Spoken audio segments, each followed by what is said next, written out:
everybody, and welcome to Stars and Cards for the Homeward Healer. This is the Cancer season episode, and we are really excited to talk about this month because I am a Cancer sun and Jenny is a Cancer rising. So, this energy is very near and dear to our hearts and really informs a lot of who we are and what we do in the world. So, we're excited to talk to you about this month and let's get into it.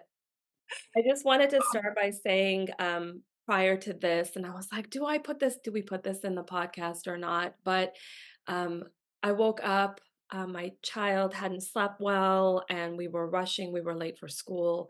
And so I do all of that because my partner can't due to the nature of his work. So we were scrambling, and I have this podcast to record. We're not even in cancer season yet because we're recording ahead of time. And I'm just in that Gemini frenzy.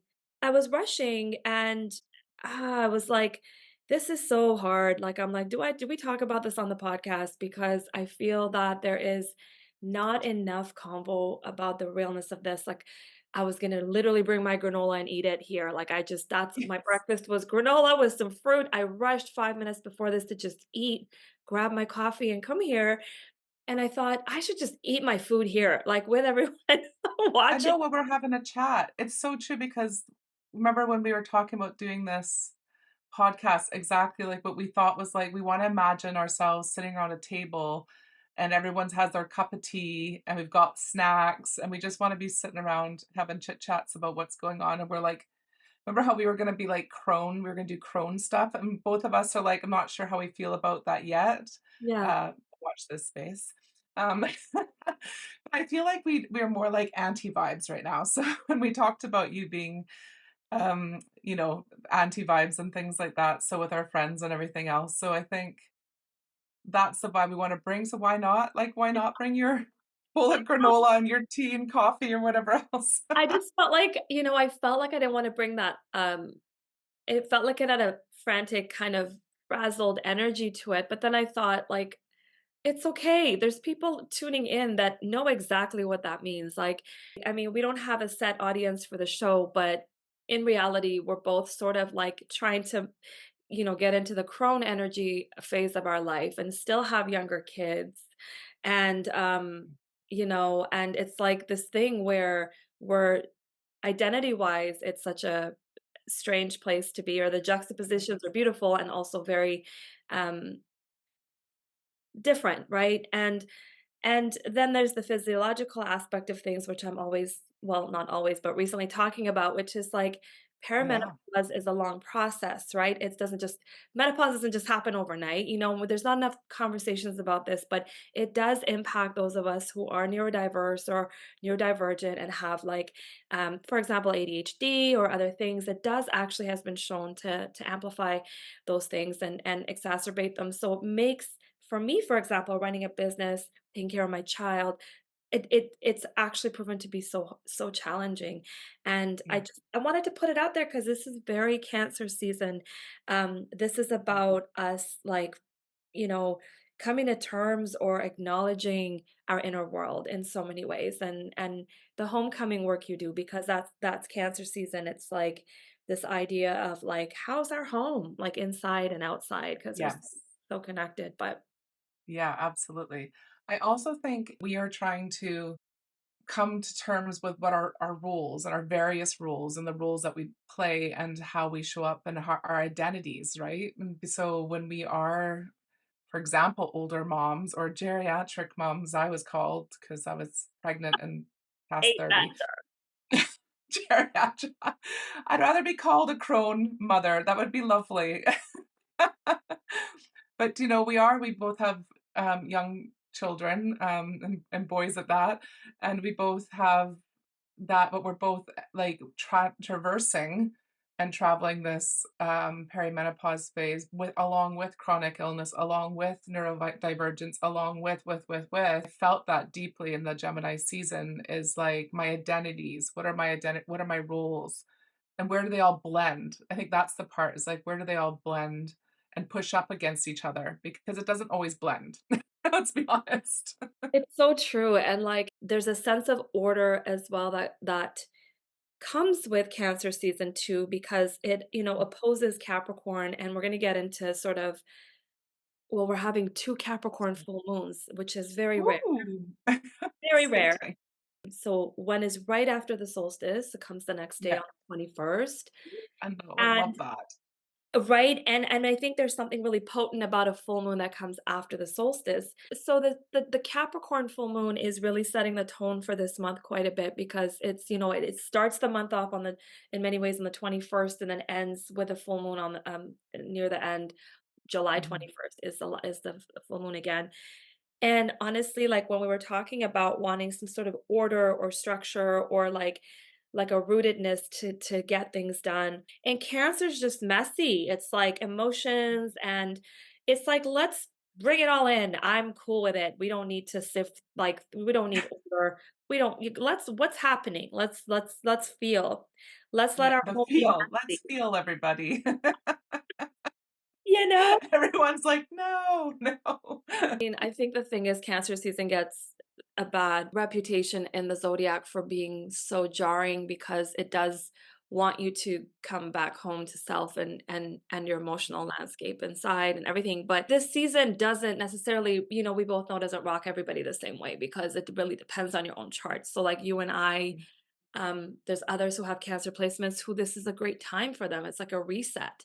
But just on a like a more collective reading of all of this, like I feel that this is the check-in. This is the check-in month. A lot of the outer planets are also going retrograde. So there's introspection in some area of our life.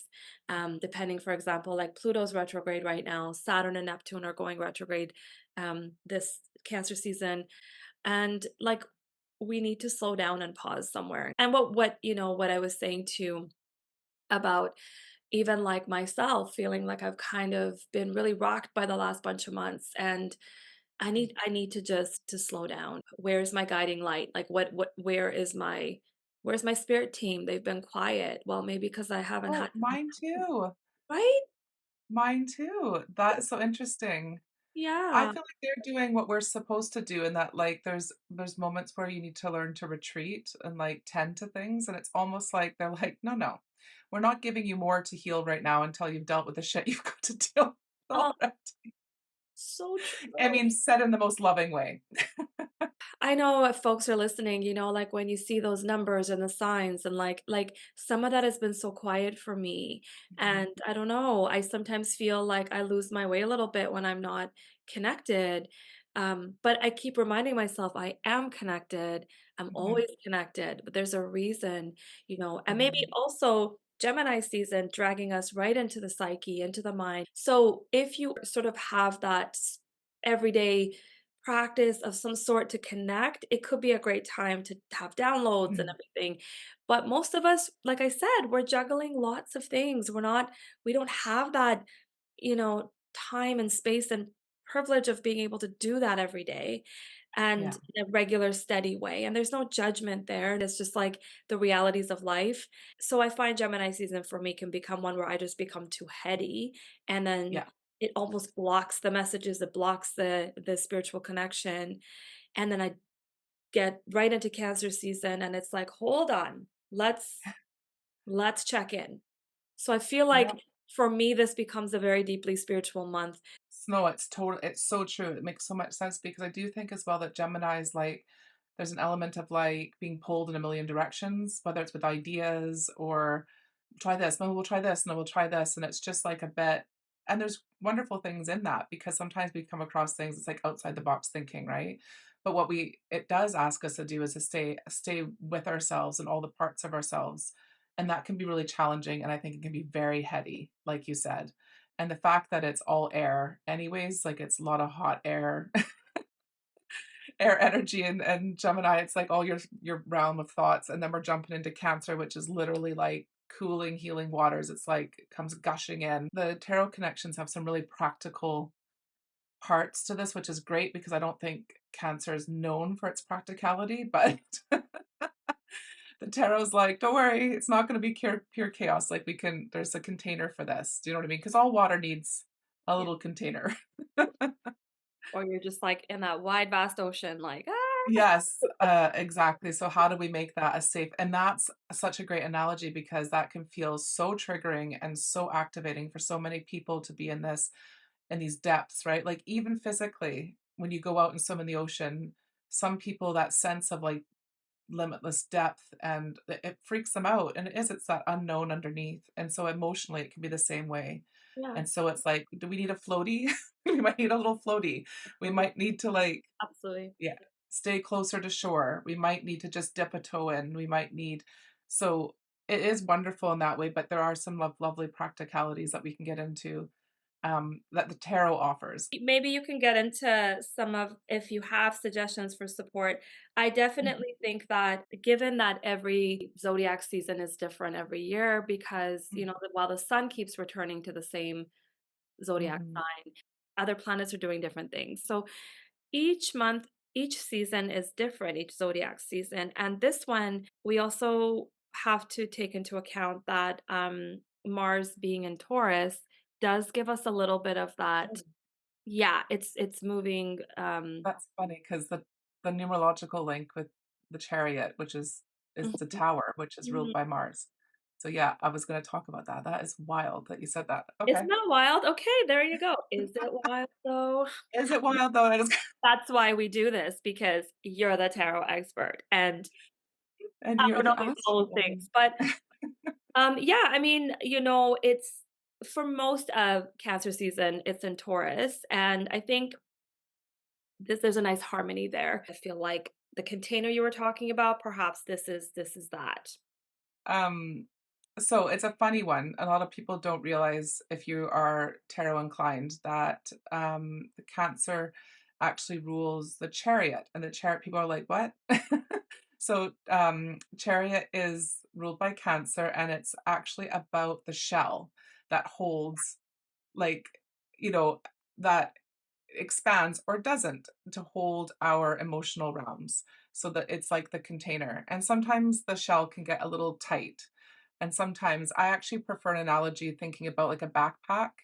And I think about all our sort of beliefs and our ways of being taught how to regulate or not, and ways of being taught how to relate to our emotions and all those kind of things as a backpack. And sometimes when we don't take moments to assess how we relate to our emotional sides, that backpack gets very, very heavy and we can't travel very far.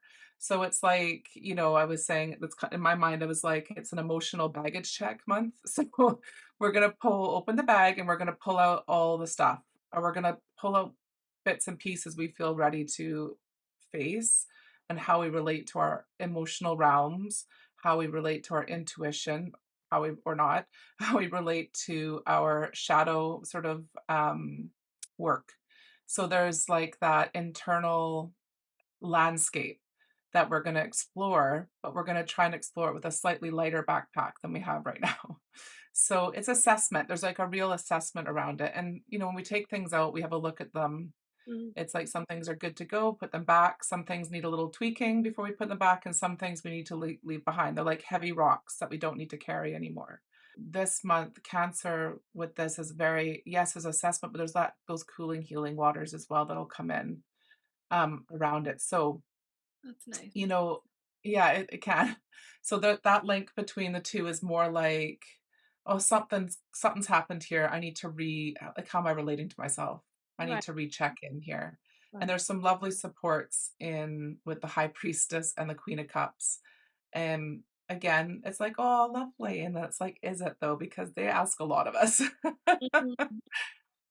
So Yeah.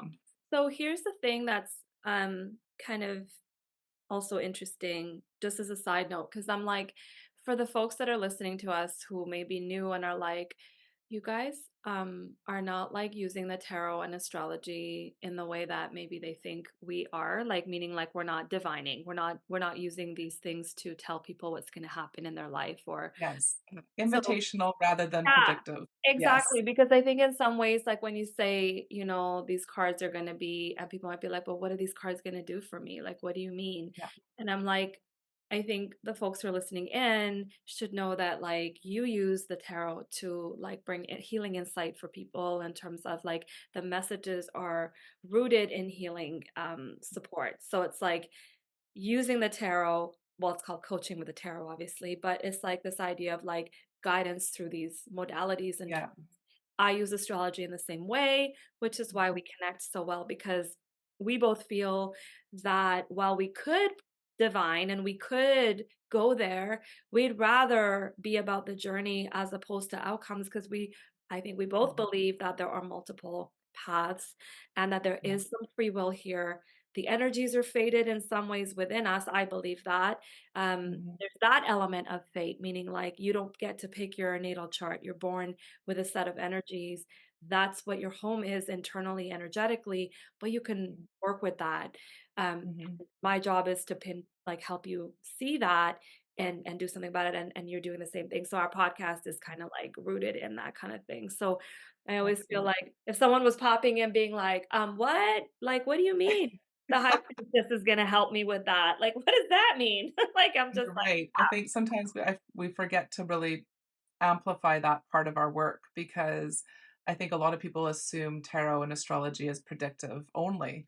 And there are people who do that and people who do it very well and some who don't do it well at all. yeah. But it's much more, I've always been more comfortable in more present stuff. My belief is that we are always healing rather than it will ever be healed. And I just feel like, we walk these pathways until we're done this cycle of existence. And there's always room for developing, growing, expanding, which I think is a really beautiful thing for us who are getting older because I think a lot of times the messaging is that you're fixed, and I don't believe that. I think you don't believe that either. Is there's always room for shifting and adjusting and moving and changing and growing and all that kind of stuff for as long as we are taking a breath. Um, yeah. I think cancer season is a really safe season for healing, Mhm. much like I feel that way about Pisces season too. Um, Mhm. much like a gentle, Yeah. fierce still. Cancer is a really fierce. It's no softy at all, and it's No. yeah, it's a cardinal sign. It's like it initiates things, and Yeah. what I want to say is like I think what you were saying when we're just saying around like fate and things there's a little bit of some of that with this month around the planet Saturn being a big one because it rules in traditional astrology it rules well Capricorn and Aquarius and Mhm. in this particular case we have the Capricorn moon and and the thing about it is, I think there's an element of accepting the things that are on our plate this month as well. Is this idea Yes. that, like, I don't want to use the word fate because fate is associated with Saturn and people get, it's a tricky word, but I will say it in this way. There's a level of like, this is what I have right? Yeah. Accept it, and then what am I gonna do with it now?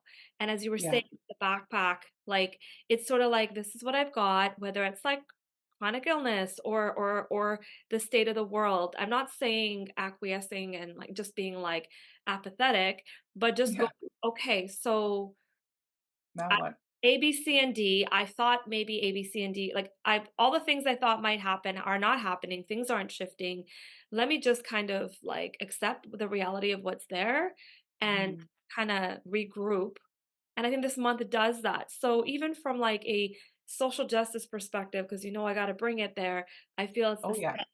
this is the month where we're gonna like cancer is a collective care boom Yeah. that it's all about that and it's this idea that we also need to regroup here and um see what's the reality of the situations that we're facing and how are we going to like address it or heal it or move through it but we need to pause here for a second um Yeah. you It's know interesting too when you said about Saturn's so of course with the Capricorn thing, because Saturn rules the world or universe in Major Arcana, which is the end of a cycle, right? And so usually that is can be messy, tying up loose ends, things are like sticky, not quite finished with, and or looking towards the next realm of the spiral, right? So we're moving on to the lessons again, but it also has an element of a cycle breaker.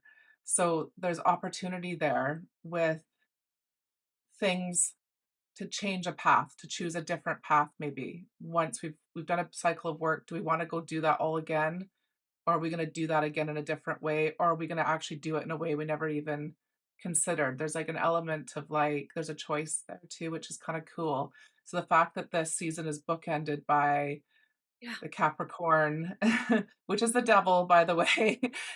So how we work with our thoughts and stuff, but is sort of over encompassed by the world, that potential cycle breaker thing could be really interesting. And I wonder how many folks are going to move through Cancer season and come out Oh, in a shifted way of like being relating to themselves in a way that they never really expected. you just nailed it. And nothing is more powerful than this full moon right after the solstice. And the universe is Mhm. like wanting us to release all the blocks, everything that's Mhm. holding us back. It's like accepting the blocks first, Mhm. It seems like Mhm. that's the first part of this full moon, the first one coming through on the 21st being like, "Well, this is it," and then we're Mhm. moving through the next 4 weeks and ending with the other last kind of full moon in Capricorn and being like, "I've Mhm. accepted it, I understand it, this is where we're shifting and moving in this direction now," and it's Yeah, and it's active in that, like so the high priestess is associated because the moon, which rules Cancer, right? This is the moon mm, for you, is yeah, that right? Yeah. absolutely, And yeah, the moon, yeah. funnily enough, doesn't rule the moon in the tarot, that's Pisces. It rules the high priestess, and the high priestess is all about standing so that going into their emotional, intuitive connection and going like knowing and learning how to show up best for themselves emotionally and trusting what their intuition is telling them. It's a real intuitive and intuition um opportunity, but it's about showing up in your life with that. So it's a lot it's like going in to show up. Do you know what I mean? It's going in to come out. And I just feel like with when you're talking about the Saturn and the Capricorn, which are both earth Mm. things, it's like, yes, we're gonna do this emotional work in this sort of like hammock between the two um full moons, but how are we gonna bring it out? We're not gonna live there. Mm, It's not about living in those emotional realms, which to be honest, I quite enjoy. And mm. it's my safe place. So it's about how are we gonna bring that outwardly with us? Like, how is it gonna change how we relate to ourselves in the external world or with other people or how I don't know, there's something about coming outward with it. As within, so without. I feel like there's a Yeah, it's that embodiment, aligned embodiment. Like, I'm gonna show up as mhm. that, as I know myself to be emotionally. I mean, I Yep. think that's the most powerful place to be, honestly, like, if you're talking about, manifestation and you're talking about, like, that is exactly where it is. It's like, as within, so without. You got to Yeah. be aware of like, I was always telling somebody, one of my clients the other day about how the the powerful manifester knows itself so well. Like it knows it's not like perfectly healed and has no issues and like us it's impossible, but it knows itself. It is aware of its shadows. It's aware of where the limitations are. It's aware of what and what a powerful place to be to know oneself so fully, to be at home in oneself, fully accepting the flaws and the flaws Mhm. all the things and also the gifts and also the strengths. So that idea of like not bypassing and going in and knowing yourself, Cancer season really allows for that. And this one, as we're Yeah. we're both picking up on, is in the same way, is that there is also this powerful cycle breaking moment, circuit breaking cycle Yeah. breaking moment, and also a manifestation moment too. Yeah. Oh my goodness, yes. Oh, with Mhm. Capricorn is a tangibility, like it's tangible, right? So it's like, Could be. Yeah.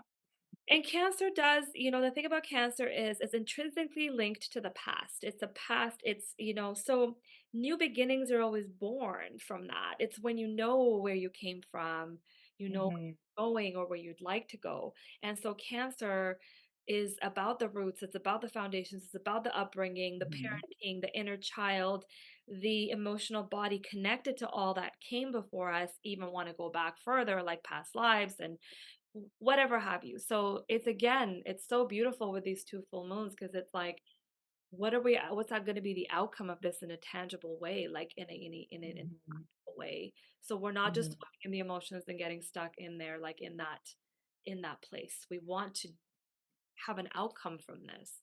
And yes, Yeah, healing is the outcome, and also, healing means better relationships. Healing means perhaps a more aligned purpose in life, or a job that is feeling better, or whatever have you. And again, I acknowledge the privilege in saying those very things.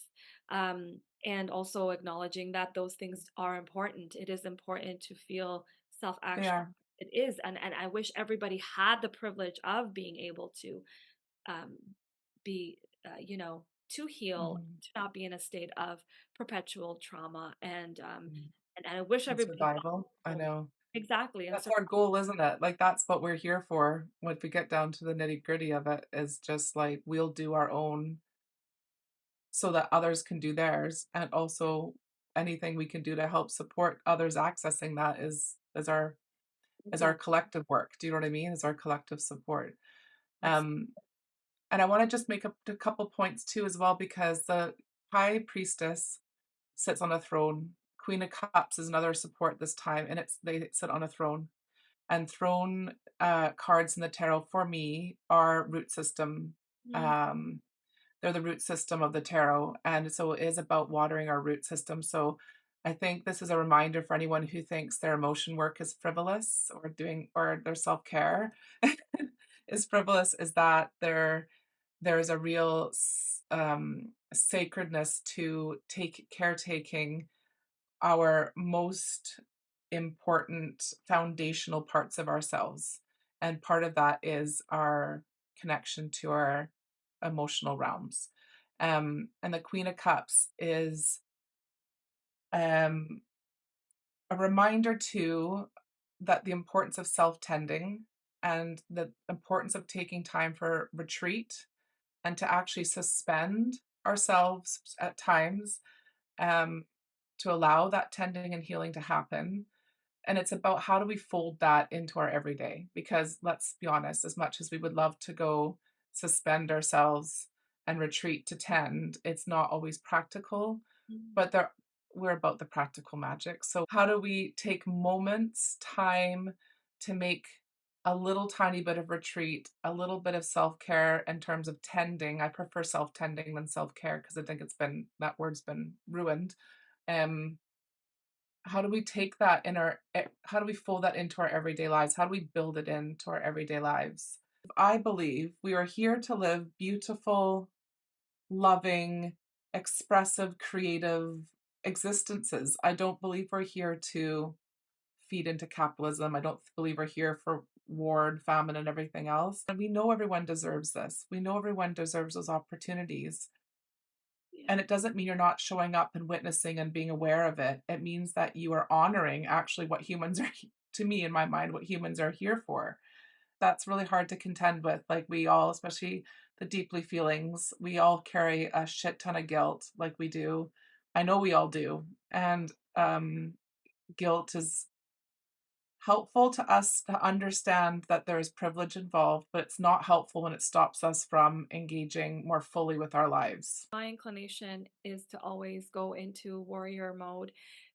That's in my chart. I've got Mars in my first house, in Virgo, being in like fighting service. That's like activism to a T. Yes. Mercury rules my chart, so I tend to be more heady about it. I write about it. I vocalize about it, and then also my North Node is in Libra, and my South Node is in Aries, which makes me like again very Mars energy and Aries. Wow.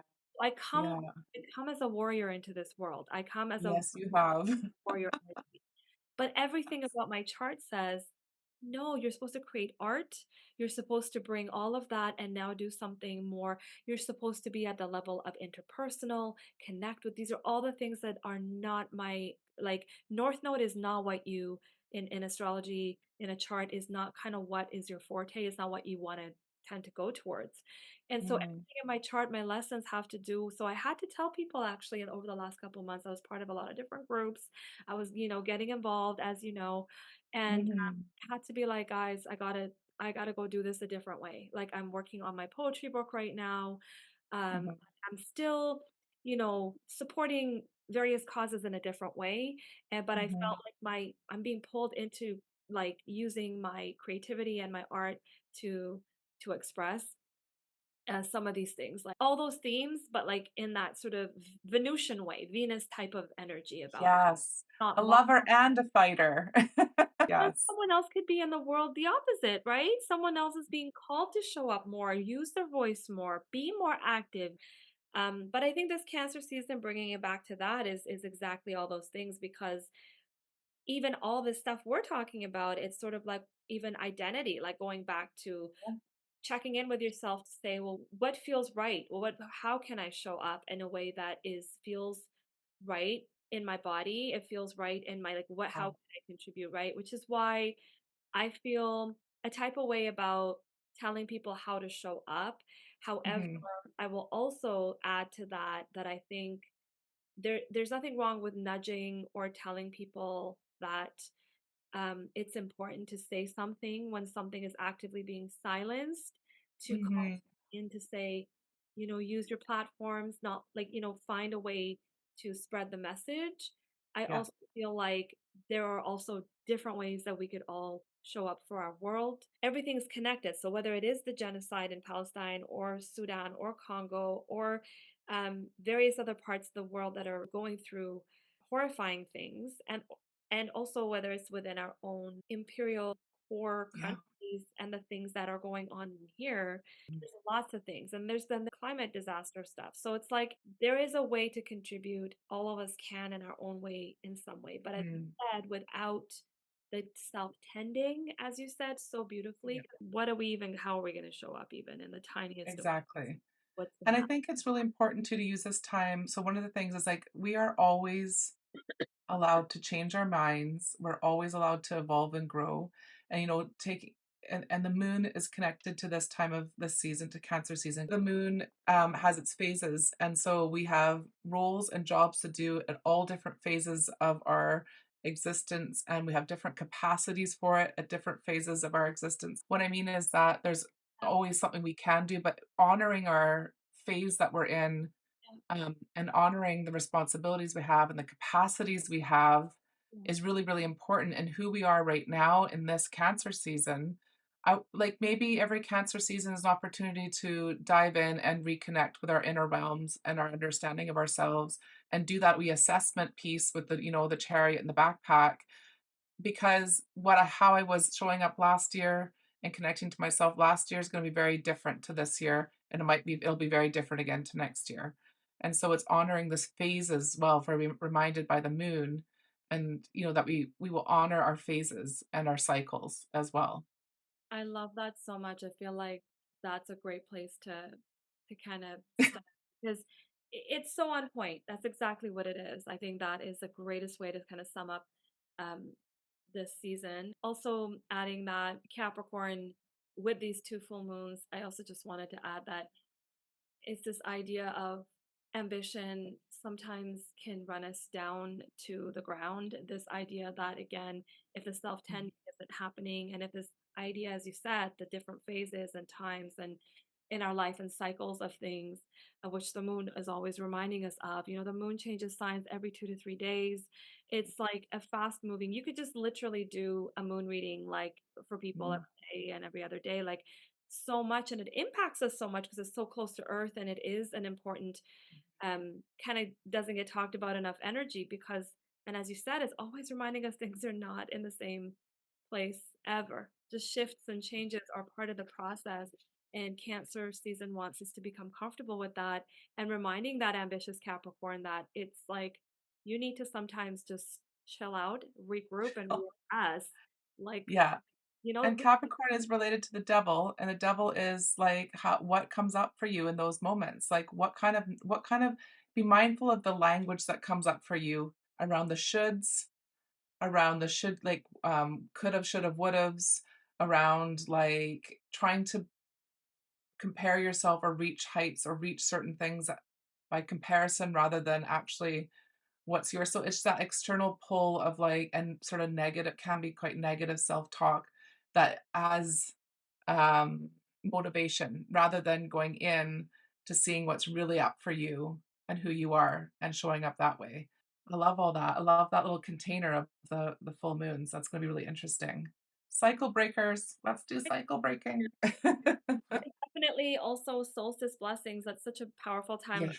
year. It's like, I mean, it's huge. I mean, whoever's Yeah. listening likely knows that every single ancient culture has a connection to this really potent time of year. And, it's when the sun is the highest point in the sky and it's the longest day of the year. So it's a big day. And I just wanted to say Yeah. just blessings to everybody. It's sort of, Yeah. Same.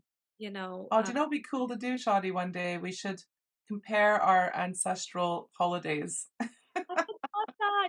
That would be so just to show how similar they probably are. I would love that so much.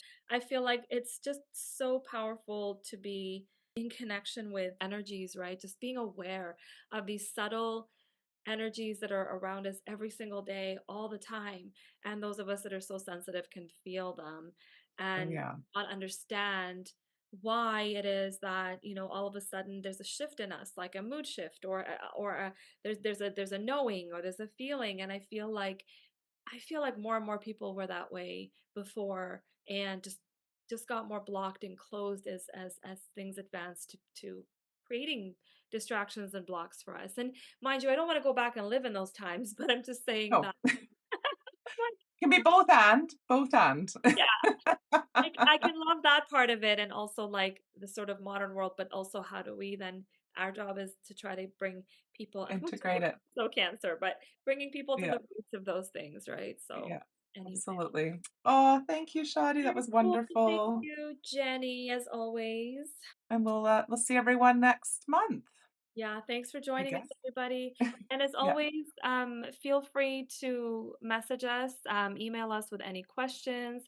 We're likely going to be at some point doing answering questions for folks, and maybe doing some more like whether it's pulling some cards and doing some chart readings and things. And we're kind of feeling our way with our podcast, so we're a Mhm. process too. We're just following sort of intuitively how we're being guided to do this. So we have lots of great ideas, and we would love to hear Lots of you ideas. guys just, yeah, whether it's comments or emails to. Yeah, let us know what you'd like to hear from us. That would be cool too. So cool. Anyways, lots of love and solstice blessings. And Jenny, I'll talk to you soon.